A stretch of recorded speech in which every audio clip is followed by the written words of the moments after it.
Yet another Fox News alert on a night full. The Justice Department has launched a federal investigation into Planned Parenthood and its practices and the sale of fetal tissue. In a letter first obtained by Fox, reporters Brooke Singman and Jake Gibson, the Justice Department has formally requested unredacted documents from the Senate Judiciary Committee, the same panel that led the congressional probe into that organization, Planned Parenthood. The letter includes confirmation of an ongoing investigation into practices over there.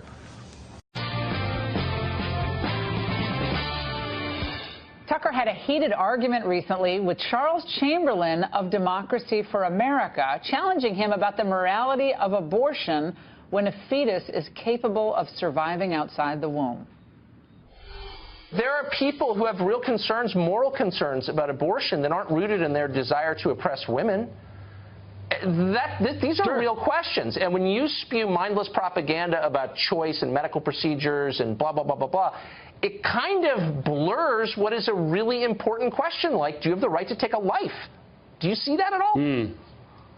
I think what you're confusing is the question of who has the right to make decisions about their own lives. So you're saying it's okay. But you concede that it's the taking of a life at that stage. If the child can live outside the womb, that's killing. Would you just concede that, or are you going to pretend it's not?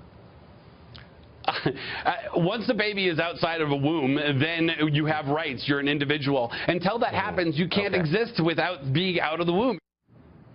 Tucker recently spoke to former abortion clinic worker Abby Johnson about what really goes on inside the walls of Planned Parenthood. How long did you work at Planned Parenthood? I was there for 8 years. And what did you do while you were there?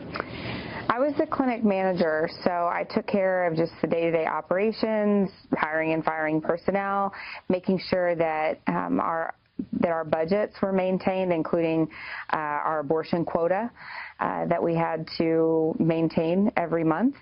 So that was pretty much my job. By that you mean you had to perform a certain number of abortions in that clinic every month?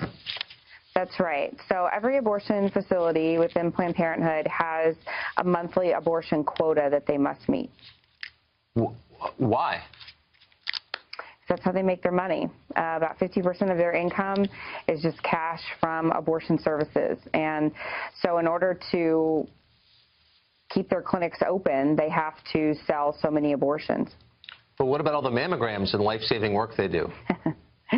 Yeah, you know, funny about mammograms, there's not a Planned Parenthood in the country that provides mammogram services. They don't provide prenatal care. They don't do a lot of the things that they say that they do. So basically it's an abortion clinic. Pretty much, yeah. They provide a few things, STD testing and birth control, but they provide birth control because, according to their own numbers, 54% of women who have abortions were using birth control at the time that they got pregnant. So they know that that's just a way to get these young girls, especially, I mean, I'm 37 years old. I couldn't remember to take a pill at the same time every day. So, you know, get these young girls in there, put them on a pill or a method with a high human error rate, and eventually they're going to end up pregnant, and that's another way to sell them an abortion. So they also sell fetal tissue, baby parts, and you saw that happen. What are the economics of that? Yeah, at the affiliate where I worked, we sold the whole body for about $200 per fetus. That went to a company called Amphioxus. And, you know, the Houston facility, the largest, I worked for that affiliate. It's the largest abortion facility in the Western Hemisphere, second largest to China. And we had capacity to perform about 75 abortions every day, 6 days a week. So if you look at even half of those women, you know, having tissue that is suitable to be donated or sold, then, you know, you're looking at over $2 million a year just at that one clinic. But I thought that Planned Parenthood or any facility like Planned Parenthood is not allowed to sell human parts. Yeah, it's interesting because the way that they line item everything, it looks like it's a legitimate business transaction. But because the law says that they can charge for things like shipping and handling and things like that. And so if they line item it correctly, then it looks like that you're just paying for handling services or for shipping services. But really, there is no additional handling involved. There is no additional shipping involved. Amphioxus came and picked up the parts from our facility. But if you line item it correctly, then that's how they're skirting around the law. So in your 8 years there, did any of your coworkers ever acknowledge how ghoulish and horrible the whole thing is, just the whole enterprise that you were in the middle of?